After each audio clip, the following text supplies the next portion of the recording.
अपने घर के एक कमरे में बीमार पड़ी गंगा जी सोने में निहार रही थीं।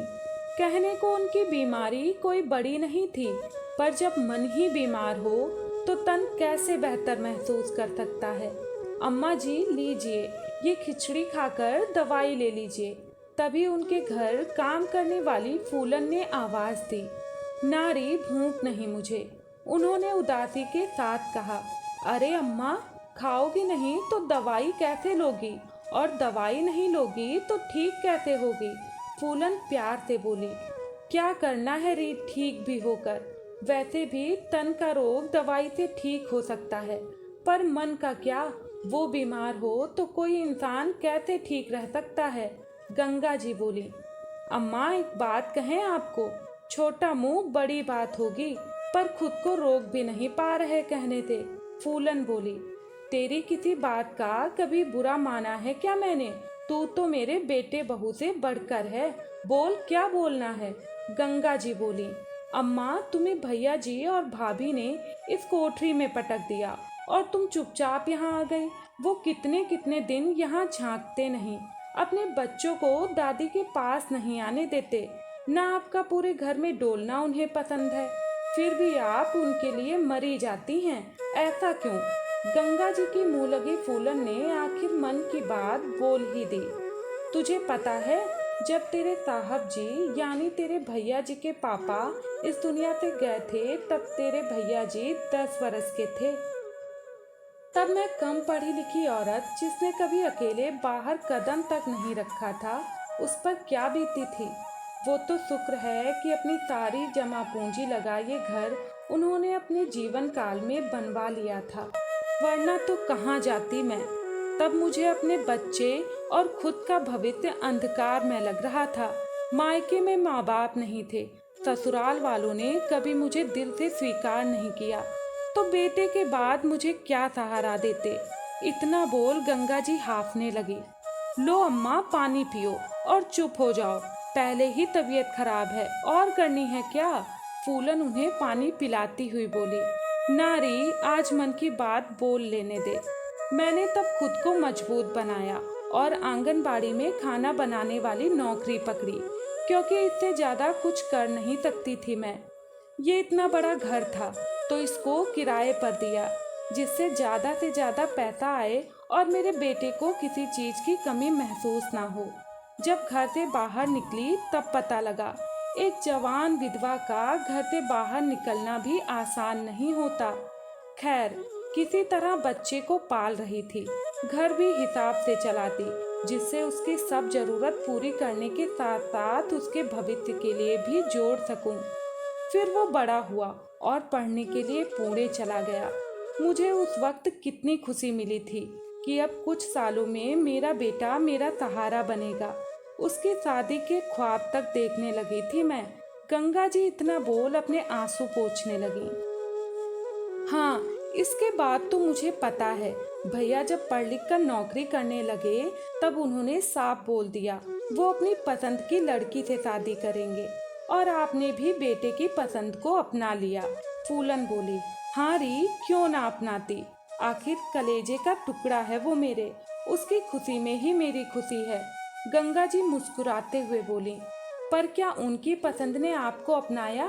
ये कैसे रिश्ते हैं अम्मा जी, जहाँ बेटा माँ का त्याग भूल जाए, बहू सास को फालतू सामान सा समझ ले, और माँ मजबूर सी एक कोठरी में अपनी मौत की दुआ मांगे। अम्मा जी, सास भी तो माँ ही होती है। मैंने तो अपनी माँ से हमेशा यही सुना और अपनी सास को माँ का दर्जा भी दिया। आज भी मेरे घर में सबसे ज्यादा महत्व मेरी सास को दिया जाता है, ना कि पुराने सामान सा उन्हें अलग थलग डाल दिया जाता है। आप काहे सहती हो ये सब? फूलन हल्के गुस्से में बोली, अपनी औलाद है वो, उससे क्या सिकवा करूं? वैसे भी सिकवा करने का क्या फायदा जब वो खुद मुझे पुराना सामान समझने लगा है। गंगा जी फिर एक बार आंख के आंसू पोंछते हुए बोली, अम्मा जी, जब रिश्तों में स्वार्थ आ जाए तब वो खोखले हो जाते हैं। तब उनसे सिकवा नहीं किया जाता, बल्कि उन्हें उनकी औकात बताई जाती है, फूलन ने कहा। तभी बाहर से गंगा जी की बहू पूजा की आवाज आई तो फूलन चली गई। फूलन के जाने के बाद गंगा जी सोच में पड़ गई। यूं तो उनकी उम्र कोई ज्यादा नहीं, लगभग 60 साल थी, पर अपनों की बेरुखी ने वक्त से पहले बूढ़ा कर दिया था उन्हें। अपने अकेलेपन से जूझ रही थी वो। कहने को बेटा बहू 2 पोते थे, पर उनके पास आ बैठने की फुर्सत किसी को नहीं। इस बीमारी में भी फूलन ही थी जो उनकी सेवा कर रही थी। बेटे ने इंजीनियर बनते ही उनकी आंगनबाड़ी की नौकरी भी छुड़वा दी थी, वरना वहीं मन लगा रहता। तब उन्होंने भी खुशी खुशी छोड़ दी थी नौकरी कि अब बेटे बहू के बच्चों को खिलाऊंगी। पर बहू पूजा को उनका घर भर में घूमना ही पसंद नहीं था, तो वो एक कमरे में सिमट कर रह गई थी। अपने अतीत वर्तमान की सोचते सोचते उनकी आंख लग गई। अरे तू मालकिन है इस घर की, इसका पत्ता भी तेरी रजामंदी के बिना ना ही ले। नींद में उन्हें पति विनोद की आवाज सुनाई दी, जो वो अक्सर गंगा जी से कहते थे। देखिए, इस घर में सब मेरी मर्जी के बिना हो रहा है, मैं तो इनके लिए कोई महत्व ही नहीं रखती अब। गंगा जी बुदबुदाई। गंगा, फूलन ठीक कहती है, जब कोई तुम्हारा महत्व ना समझे तो उसे बताया जाता है, यूं खुद को मन ही मन भुलाया नहीं जाता है। विनोद जी बोले। अपने बच्चों को कैसे महत्व समझाएं, उन्हें तो खुद पता होना चाहिए ना। गंगा जी बेबसी से बोली।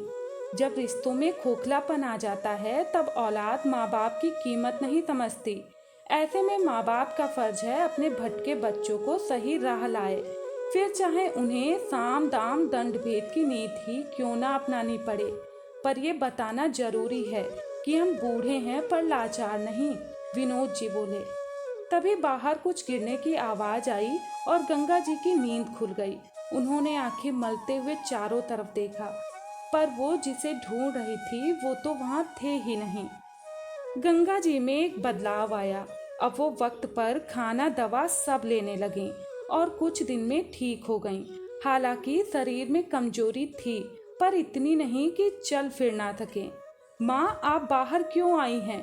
कुछ चाहिए था तो फूलन से बोल देती। पूजा ने देख लिया तो गुस्सा होगी। गंगा जी अपने कमरे से उठकर बैठक में आकर बैठी तो उनके बेटे अतुल ने कहा, क्यों गुस्सा होगी वो, और किस हक से होगी? मेरा घर है ये, मैं चाहे जहां आऊं जाऊं, वो कौन होती है मुझे मना करने वाली? गंगा जी लापरवाही से बोली और टीवी चला लिया। ये टीवी किसने चलाया इस समय? तभी पूजा अपने कमरे से ही बोली, मैंने चलाया है, इस घर की मालकिन ने। तुम्हें कोई ऐतराज है? गंगा जी जोर से बोली। उनकी आवाज सुन पूजा गुस्से में बाहर आई। आप यहाँ क्या कर रही हैं? थोड़ी देर में मेरी कुछ दोस्त आने वाली हैं, आप अपने कमरे में जाइए। पूजा बोली, नहीं, आज मेरा टीवी देखने का मन है, तुम अपने दोस्त को अपने कमरे में बैठा लेना। गंगा जी बिना बहू की तरफ देखे हुए बोली। अतुल और पूजा दोनों हैरान थे। डरी सहमी रहने वाली माँ आज इतने आत्मविश्वास से कैसे बात कर रही हैं? तुम कुछ नहीं बोलोगे अपनी माँ को? पूजा पति की तरफ गुस्से से देखते हुए बोली, माँ, आप अपने कमरे में जाओ, सुना नहीं पूजा की दोस्त आने वाली हैं? अतुल पत्नी के आगे बेबस हो माँ से बोला, देख बेटा, तू भले बीवी का गुलाम है, पर ये मत भूल ये घर मेरे नाम है और मैंने आज ही वकील को बुलाया है। गंगा जी टीवी बंद कर बेटे के पास आकर बोली, वकील? पर क्यों? पूजा और अतुल दोनों चौंक कर बोले, अपनी वसीयत करने के लिए। गंगा जी वापस सोफे पर बैठते हुए बोली, वसीयत? पर क्यों? आपका इकलौता बेटा होने के नाते सब पर मेरा ही तो अधिकार है। अतुल एकदम से बोला, वाह बेटा, अधिकार याद आ रहा है, पर कर्तव्य उसका क्या? गंगा जी बोली, हाँ तो कर्तव्य भी तो निभा रहे हैं ना। इस बार पूजा बोली, हाँ, माँ को एक कोठरी में पटक देना, वो भी नौकरानी के भरोसे। उसकी बीमारी में भी झांक कर ना देखना कि वो जिंदा है या मर गई। उससे सबसे अलग थलग रखना, मानो वो माँ नहीं कोढ़ की बीमारी है। अगर यही फर्ज निभाना है तो ये तो अकेले रहते हुए भी मैं कर सकती हूँ। इसलिए मैंने निश्चय किया है घर को किराए पर देने का। तुम लोग आज ही मेरी कोठरी में अपना सामान ले जाओ। मैं एक कमरा अपने लिए रखकर बाकी हिस्सा किराए पर दे रही हूँ। जिससे मेरा खर्च निकल सके और तुम्हें तुम्हारे फर्ज से मुक्ति मिल सके। गंगा जी के इतना बोलते ही अतुल और पूजा के चेहरे पर हवाइयाँ उड़ने लगीं। दोनों तेजी से माँ के पास आकर बैठ गए, उस माँ के पास जिससे बात किए भी उन्हें जाने कितने दिन हो गए थे। माँ, ये क्या कह रही हो आप? उस कोठरी में हम कैसे रह सकते हैं? और आपको तो पता है आपका बेटा इंजीनियर है, उससे मिलने वाले आते रहते हैं, आपकी बहू की सहेलियां भी आती हैं, हमारी क्या इज्जत रह जाएगी? आप ये भी तो सोचिए। और फिर आपके पोतों की पढ़ाई लिखाई। अतुल माँ के कंधे पर हाथ रख बोला, वाह बेटा, जब माँ वहाँ रहती थी तब कोई दिक्कत नहीं थी, अब खुद को रहना पड़ेगा तो हवा खराब हो रही तुम दोनों की। और कौन से पोते जिन्हें तुम मेरे पास तक नहीं आने देते, उनके बारे में मैं क्यों सोचूं? मैंने निश्चय कर लिया, बस ये घर किराए पर देने का और मेरे बाद इस घर को अनाथ आश्रम को दान करने का, जिसकी देखभाल फूलन करेगी। गंगा जी ने कहा, माँ हमें माफ कर दो, सच में हम स्वार्थ में अंधे हो गए थे और इस घर की मालकिन और अपनी माँ का ही अपमान कर बैठे। हमें माफ कर दीजिए, पर हमें हमारी गलती की इतनी बड़ी सजा ना दें। पूजा हाथ जोड़ते हुए बोली, सच में रिश्ते कितने खोखले हो गए हैं। आज जब घर हाथ से जाता दिख रहा तो उन्हें उस माँ के आगे हाथ जोड़ने से भी गुरेज नहीं, जिससे उन्हें बात करने तक गवारा नहीं। ठीक है, क्योंकि तुम दोनों मेरे बच्चे हो, सिर्फ कहने को, वरना तुमने बच्चे होने का कोई फर्ज नहीं निभाया।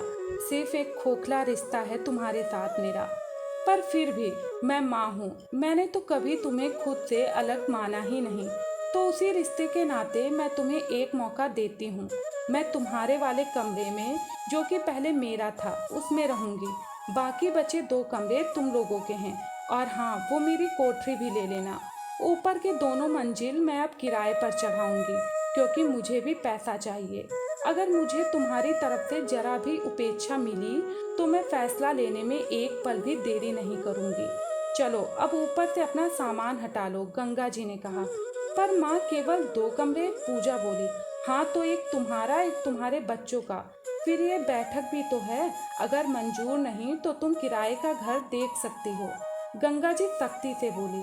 हालांकि वो मन ही मन तड़प रही थीं अपने बच्चों से ऐसा व्यवहार करके, पर अब अपना महत्व दिखाने के सिवा कोई चारा भी तो नहीं छोड़ा था बच्चों ने। नहीं नहीं, हम 2 कमरों में रह लेंगे, ज्यादा हुआ तो आपकी कोठरी को सही करा लेंगे, अतुल एकदम से बोला। अगले 3 दिनों में गंगा जी ने ऊपर की मंजिल किराए पर दे दी, साथ ही अपनी वसीयत भी बना दी, जिसमें घर का 80% हिस्सा उन्होंने अपने पोतों को दिया, बाकी 20% फूलन को, क्योंकि इतने सालों तक निस्वार्थ सेवा तो उसी ने की। उनके बेटे बहू तो अब भी स्वार्थवश उनकी सेवा कर रहे थे। हालांकि उन्होंने वसीयत की भनक अभी भी अपने बेटे बहू को नहीं लगने दी थी। दोस्तों, जब बच्चे अपने माता पिता का ध्यान ना रखें तो माता पिता का फर्ज है ऐसे खोखले रिश्तों को उनकी औकात याद दिला दें और उन्हें अपना महत्व बताएं कि भले हम बूढ़े हो गए हैं पर लाचार नहीं। क्या आप गंगा जी के फैसले से इत्तेफाक रखते हैं? हमें कमेंट करके ज़रूर बताएं, और कहानी अच्छी लगी हो तो प्लीज़ हमारे चैनल को सब्सक्राइब और वीडियो को लाइक ज़रूर करें। आप सभी का दिल से धन्यवाद।